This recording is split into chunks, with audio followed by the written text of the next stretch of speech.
That's just sick. Yeah, you can't throw your voice. Come on, Clifford. Big red dog who wore his big red shirt.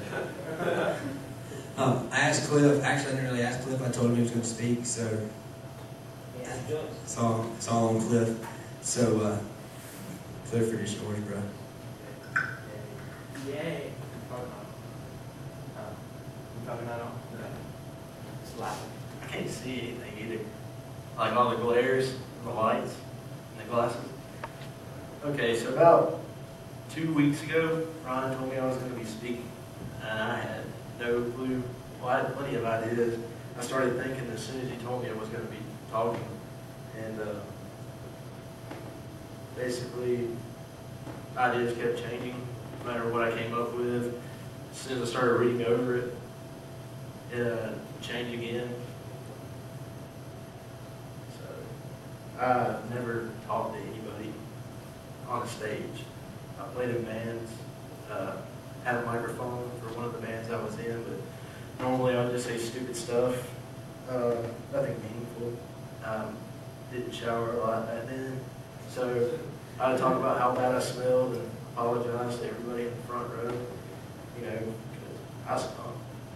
But that's how it went.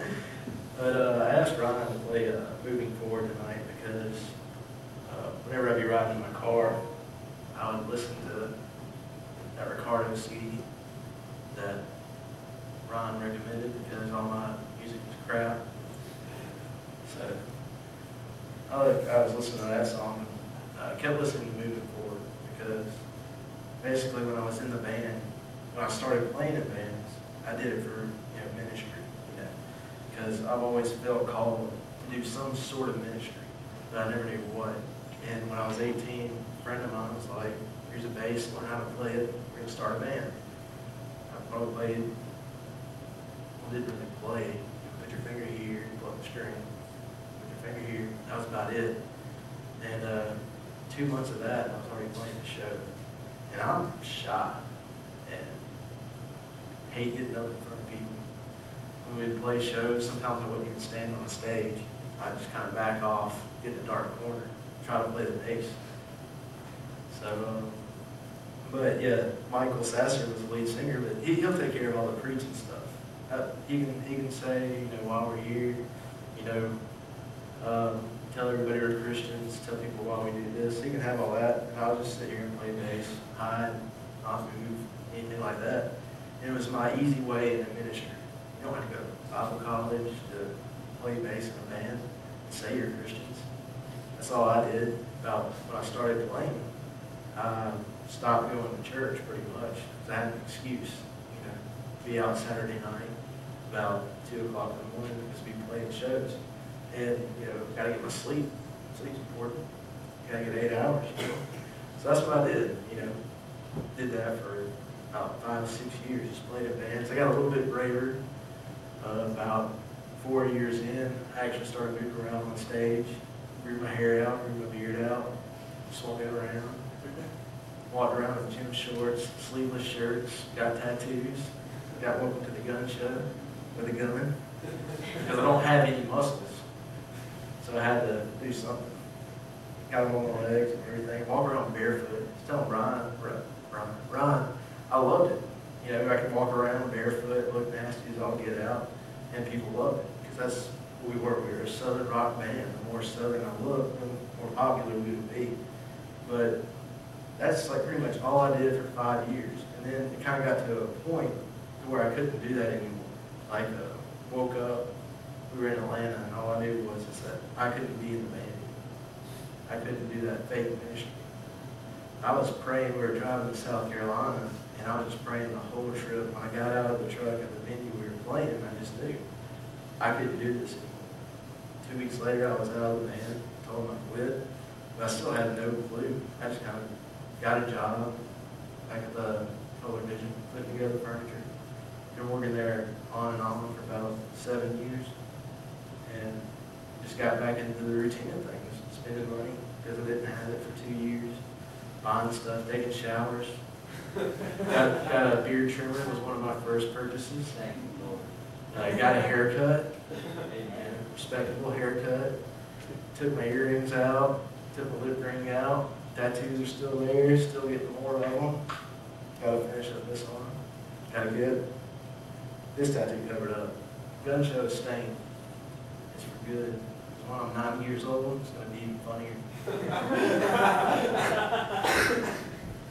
So, you know, all that happened, and, you know, I just needed to decide what in the world, why did God put me on this earth?